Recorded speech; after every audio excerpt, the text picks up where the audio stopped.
toute une sédimentation historique. C'est bien dommage de l'avoir changé en Bénin. Bénin, c'est les royaumes du Bénin qui sont plutôt au Nigeria, c'est immense. L'actuel Bénin n'en est qu'un petit appendice, voilà. Mais c'est important ce que je suis en train de dire. Je suis en train de parler d'un pays qu'on appelait, déjà quand j'étais gamin, le quartier latin de l'AOF. De l'Afrique occidentale française, hein, comme on disait à l'époque.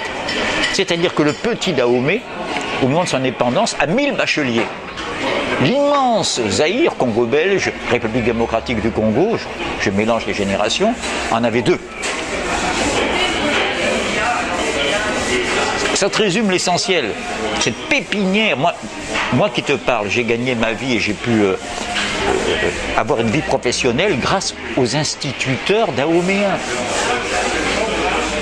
qui m'ont appris à moi, puis je suis allé à l'école primaire là-bas, hein, au CM1 et au CM2, ma langue à moi, mais eux, c'est même pas leur langue maternelle. Si j'ai une dette culturelle quelque part, c'est bien là. Donc, est-ce un hasard? Tu me diras, on ne va pas essentialiser le dahoméisme chez Ado-TV. Est-ce un hasard si mes 2 philosophes africains, ouest-africains, soyons un peu plus concrets, préférés, sont Stanislas Ado-TV et Paulin Wutondji. Les 2 sont béninois. Je n'ai pas fait exprès.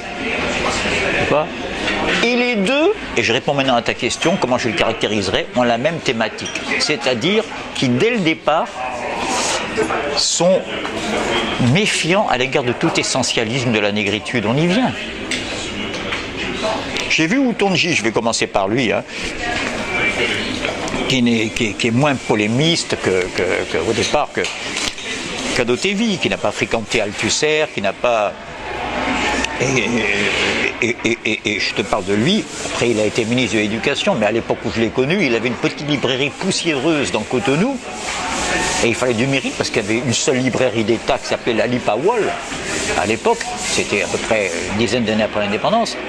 Je travaillais dans le domaine des manuels scolaires pour le compte de la pieuvre Hachette, d'accord. Et j'étais chargé de concevoir de nouvelles collections et je ne pouvais pas m'empêcher d'aller chez lui, j'avais aucun intérêt professionnel, c'était une petite librairie, nous on vendait carrément à la grande librairie d'État, c'était vous qui payez, c'est-à-dire c'est la coopération française qui payait, hein, voilà. Mais j'y allais parce qu'une librairie comme ça où tu trouvais des textes, je ne sais pas moi, de l'anti-Düring, des textes de Lukács, enfin je veux dire, dans la poussière comme ça, comme nous, il fallait un courage extraordinaire. Et voilà, et je l'ai vu, donc pour aller très vite, au Collège international de philosophie, il était invité à faire un exposé sur ce qu'il pensait de la philosophie africaine, invité par des ethnophilosophes. Et je l'ai vu, c'était un grand bègue. Hein. Je ne l'ai jamais vu si peu bégayer. Au téléphone, c'était un supplice, comme souvent les becs qui me pardonnent s'ils m'entendent. Mais j'adore ce type-là. Mais là, c'est sans doute la passion qui fait qu'il ne bégayait pas. Il disait... Enfin, un blanc s'est levé en disant, écoutez, vous dites du mal de l'ethnophilosophie, mais quand même, vous avez, vous, les Africains, une profondeur intuitive. Il faut que vous la gardiez. Enfin, toutes les conneries qu'on peut imaginer et que Ado-TV pourfend. Hein, que je résume, hein, pour être clair avec ceux qui nous écoutent, ceux qui nous regardent, pour être clair, le blanc c'est la raison et le noir c'est l'instinct. Le blanc c'est le concept, le noir c'est le rythme. Ça veut dire, toi tu danses et moi je garde le tracteur. Hein. Alors, je sais pas si c'est vrai, je tranche même pas le fond, mais je sais qui ça arrange. Hein. Je vois qui ça n'arrange pas.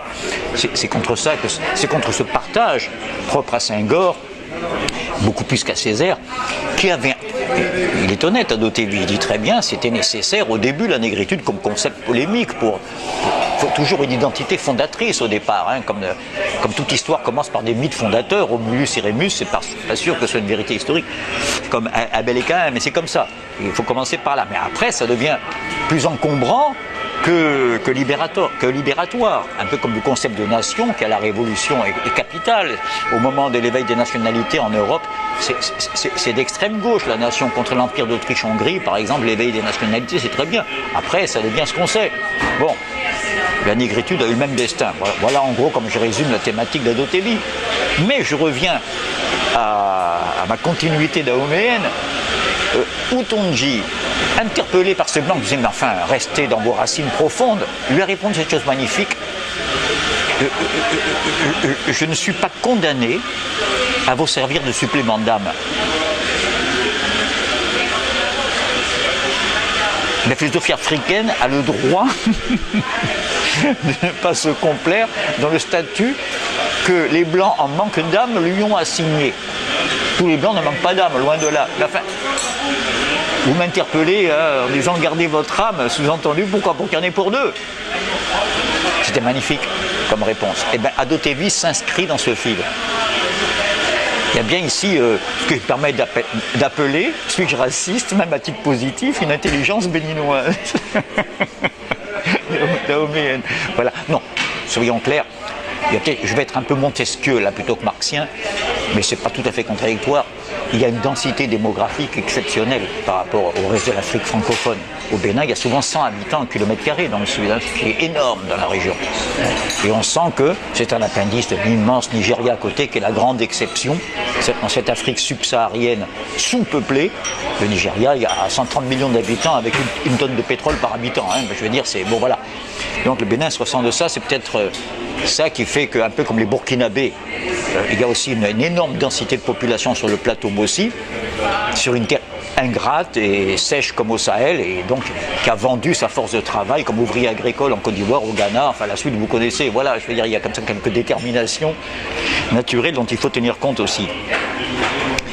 Surtout quand on les conjugue dans le cadre de l'histoire et de la praxis. Voilà, donc pour répondre à ta question, c'est quelqu'un issu de cette effervescence de l'intelligentsia qui était là déjà avant les indépendances. Il faut voir à quel point, je dis même pas un ministre, mais un fonctionnaire, un directeur central béninois interviewé à RFI fait honte aux Français de nos présentateurs de Pujadas ou de... Je ne devrais pas les nommer, mais enfin je veux dire... Alors, c'est une question pas seulement intéressante, ça c'est rhétorique de dire